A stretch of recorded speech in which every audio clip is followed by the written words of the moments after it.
What's going on, everyone, from LowKick MMA? My name is Dane Podolsky. I'm joined with Tuco Tokkos. He is set to return to the UFC Octagon on December 14th when he takes on Navajo Stirling. Tuco, thank you so much for taking the time. Thanks for having me, bro. Appreciate you, man. Yeah, and first off, how are you doing? How's training going? And I mean, you're in your backyard for this one, but when are you heading out to Tampa? I don't know, it's like a 3 or 4 hour drive. Maybe I'll drive up there on the Sunday or the Monday. I'll see what the team thinks of it. And yeah, it's home territory. I've lived in Florida for 7 years, almost 8 years. So yeah, I've never fought here. It's going to be cool to fight here. I hope the crowd. I've heard he's in the red corner though because they're fucking glazing him and Izzy's gym. Which is crazy because I live in Florida. I'm a Florida resident. I got a Florida driver's license. I'm a Florida boy. Um, but yeah, that sucks. But who gives a fuck, right? Yeah, and I was gonna ask too because Navo Sterling, he's 5-0 coming off Contender Series. He is a huge favorite for this fight. Do you feel like people are kind of sleeping on you a little bit? Oh, 100%. I mean, I think they're looking at my last fight, which I took on 3 days' notice. You know what I mean? But it is what it is. That's good. All the pressure's on him being a huge favorite. I don't know why he's a huge favorite. He's got one legitimate knockout in his fucking career. If you look at his fight before his contender fight, it's an abomination, and they should be investigating the commission down there how they gave that a KO. He throws a spinning back kick on his opponent. The guy drops to his butt and taps on the mat, and they give it a KO. It's crazy against some can. I'm not saying the kid's not good. He looks great. Like his striking looks really good. I haven't seen any of his wrestling or his grappling, but I'm sure the kid trains hard. He's young. He's strong. He's huge. He's got a long reach. Like I'm sure he's very good. But yeah, I don't know. I've fought all over the world. I've fought top competition. Um, so we'll see, man. Yeah, and I was gonna ask because comparative to Navo Sterling, I mean, he's the one coming to this fight with kind of all the hype around him, but you have, 14 fights, almost Yeah. 3 times as many pro fights as him, not to mention everything, before that. Do you feel like your experience is gonna play a big factor for you in this fight? I hope so. He's a little younger than me. I know he trains with some great guys out there, but I think the level in America is just different. Like we have NCAA wrestlers here. We have Olympic wrestlers coming into our gym. You know what I mean? We got guys that are on the world teams. So guys from all over the world. I don't know. He's just training with like a smaller pool. They're still very high level, but like at his weight class, I know he has Izzy, he has Olberg. I don't know who else he really has down there. Like they're two great guys, very high level, amazing fighters. But like, how much work is he getting with them if Izzy's traveling and training himself? And Carlos just fought. He's been out the country. Is he back in the gym helping him? Like, I don't know who this guy's really training with. You know what I mean? Whereas I'm in the doghouse every day with the best guys on the planet, getting my ass absolutely kicked. Um, so yeah, it's gonna be a fight. I think about that sometimes. I think like I'm probably his toughest test, right? I'm like, but I don't know if he's my toughest test. Like I've fought some good guys, man. So we'll see. Yeah, and comparative to your last fight with Omar C, where you took that in 3 days' notice, this time you've had a full camp. You Yeah. mentioned you're with the killers at Kill Cliff. How much of a difference does that make? Yeah, 100%. Like my weight is already like I'm already on my fight week target, like, and I'm 2 weeks out, you know what I'm saying? So yeah, just having the preparation, it's always gonna be a benefit, you know. And even in that first fight in the UFC, like I absorbed zero significant strike, which is crazy. And then in the couple fights before that, I didn't get hit. So I was like, oh, I haven't really been hit in a couple years in a fight. So that I hope my chin's fresh and ready for him. If he does test it. And yeah, we'll see, man.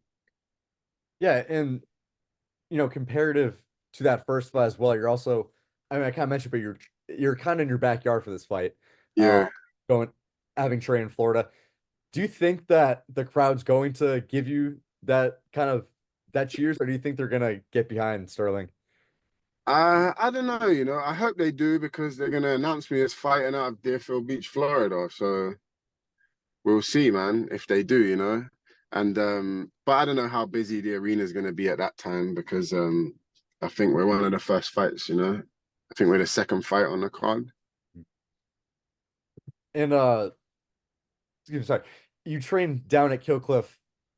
Who have been your main training partners for this fight? And just talk to me about being at that gym, just kind of the, I guess, Dude, it's just a murderer's row, man. Like, let's take last week alone. I was training with Shavkat, who has a big fight coming up. Imamov is in the gym now. Nazardine Imamov, Robocop, Vicente Luque. My rounds are just crazy. You know what I mean? It's like when you look around the room and you're like, oh, everyone in here is a fucking murderer. It's different. Like you don't have to pick the rounds. You know, you don't have to be like, oh, I need a couple rounds with you. Like you're good. Everyone's good, man. There's no rounds off. Like everyone's good. And even the guys that don't have that many fights, they're still at a high level. We got guys in the gym you never heard of. Everyone knows the names that we have at the gym. We got Kamaru Usman, Gilbert Burns, Michael Chandler, these big names. But the real killers, you never even heard of them. They're guys from Chechnya, they're guys from Tajikistan. There's guys that you never heard of that their wrestling is crazy. Their striking is like a video game.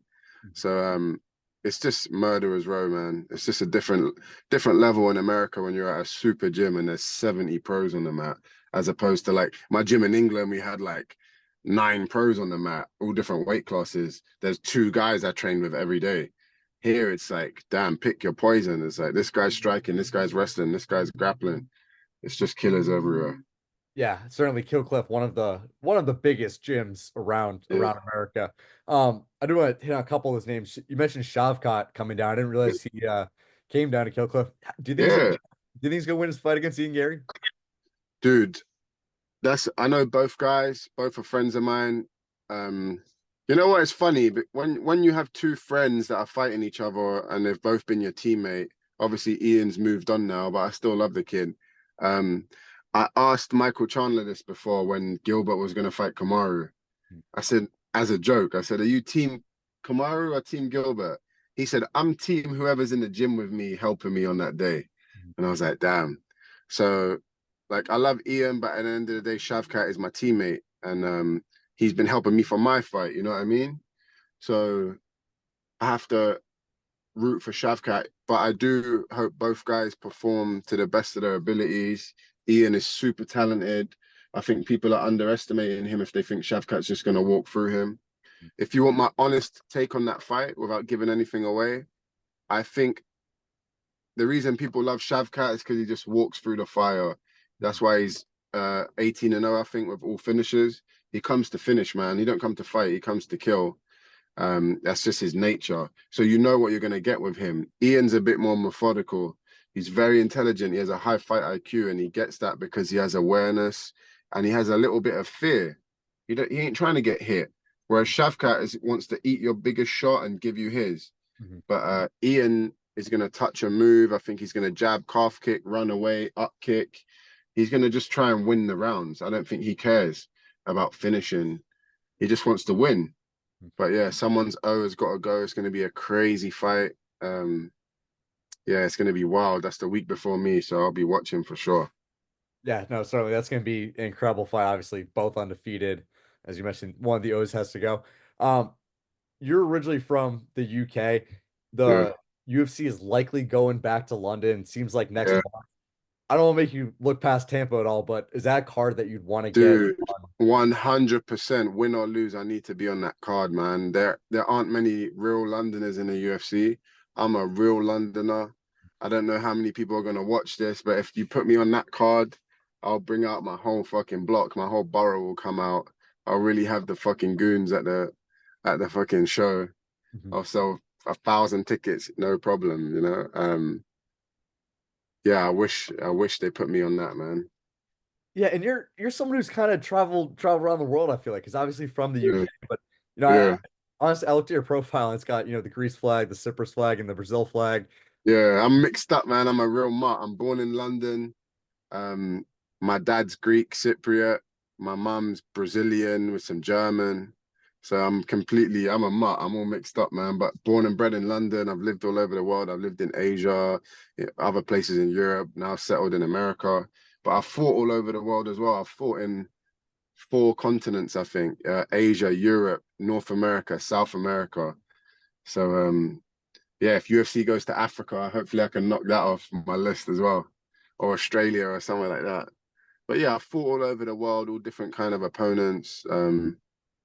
Yeah, I'm not really phased, you know. I respect this kid a lot. I think he's definitely the future. When I'm retired, he'll still be going strong. Um, so yeah, I respect him. He's super talented, he's very focused. He looks really humble. I like the look of him. He's very humble. I'm a fan of him, you know. I like his attitude. These are fighters that I like, as opposed to like you see these dicks that are all flair and like they're not really my kind of guys. But yeah, I respect the kid, you know. I respect him. I look forward to fighting him. Gonna try and push him and test him and see what he's got all over. Yeah, and I also want to ask too, because in your division, obviously Alex Pereira is still the champion. He's Yeah. likely gonna fight Magomed Ankalaev next. It hasn't been booked, but if that fight does play out, how do you see that one going?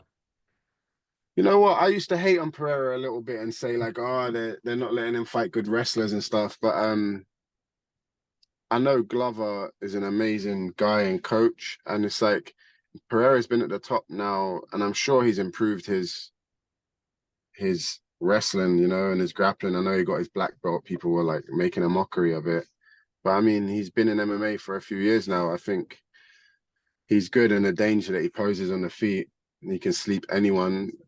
We've seen that, but I don't know. We'd have to see. I think Ankalaev could probably get him down. Yeah, if I'm Yeah, being honest. yeah. Well, we'll have to see because obviously the UFC And has. and Ankalaev doesn't really train for that. He doesn't really train to wrestle in his fights. If he did, who knows how good his wrestling is going to be? He might take him down easily. I mean, we saw it with Izzy. Izzy, when his whole career and wasn't and people were trying to wrestle him, and he was always training his wrestling defense. But when he really went against someone who has like high level wrestling, and Dricus ain't even that high level. He's just very intense. I've trained with Dricus.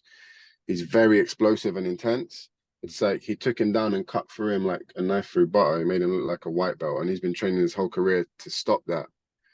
So yeah, I think Ankalaev's high caliber enough to get him down and get him out of there. But again, you have to get through him first. Yeah, no, fair enough, and certainly, hopefully, the UFC books that fight soon because that's gonna be a Yeah. banger whenever it gets booked. Talk to me about training with Dracus. What's that like? Because I feel like he has deceptively incredible cardio just from. So when Dricus first came down, I think 2019, maybe 2018, 2019, to the old gym, Hard Knocks. I like Dricus, man. I got family in South Africa. We always got along. Lately, we haven't spoke that much because I'm close with Brendan Allen and they had a little back and forth. So I kind of just stay out of the way. But when I always see Dricus, it's always good to see him. We always chop it up. Um, yeah, Dricus, very explosive. He was at welterweight when he first came over in KSW. And at the time, he was talking about like UFC wanted him, but they don't pay enough, and KSW pay him crazy. He was having these fights with Solidich for the belt over there, and he was like, "Yeah, I'm not taking a pay cut to go to UFC. I'm getting paid crazy." But he eventually did, and it's paid off. He's very dedicated, very disciplined, and if you ask the guys that he stayed with when he was here, because he stayed in a fighter house, they said this motherfucker goes to bed at like 8 p.m. He has his herbal tea. He goes to bed. He gets plenty sleep. Like he takes his shit serious, man. Um, so yeah, Drickus, respect him. He's been a great champ. He just took out Izzy easily, and Izzy was like people were saying he was the best 85er ever. Like there's an argument for him to be the goat of 85, and Drickus just easily got him out of there. So yeah, respect to Drickus, man. Yeah, for sure. We'll see what happens because they're probably gonna rebook that fight, the rematch with Sean Strickland. So Yeah, good stuff coming up for Dracus. We'll see what happens. But yeah. going back to your fight, Tuco. December 14th, right? Tuco Tokkos, Navo Stirling. Give me your official prediction. I don't know. I see everyone sees a finish. I see like a decision maybe. All my fights they always end in finish. It's either me or them getting finished. But I'm in shape, man. I'm gonna push the kid. I think he's tough. Um, I don't know how good he is, how good his grappling is, how good his striking really is, how quick he is in MMA. So I'm gonna say it's gonna go the distance. And for me, All right. I like it. Tuco Tacos by decision. It's funny yeah, because usually when I ask for that question, it's usually always, oh, I'm gonna knock him out in a minute, or oh, I'm gonna yeah, submit him in a minute or yeah, whatever. But no, I like it. Tuco, my final question for you, just you just got to the UFC this year. This is gonna be your second yeah. fight. Give me your long-term goals in the UFC. Dude, I'm not one of these guys that's like, oh, I want to be a champion. I want to be ranked. I don't give a fuck. I just let me bang, bro. Mhm. I wasn't. I just fell into this sport. I wasn't like these guys, these fucking nerds training from the age of 10. I was out getting bitches, making money. I wasn't thinking about being a fighter. I just fell into the sport.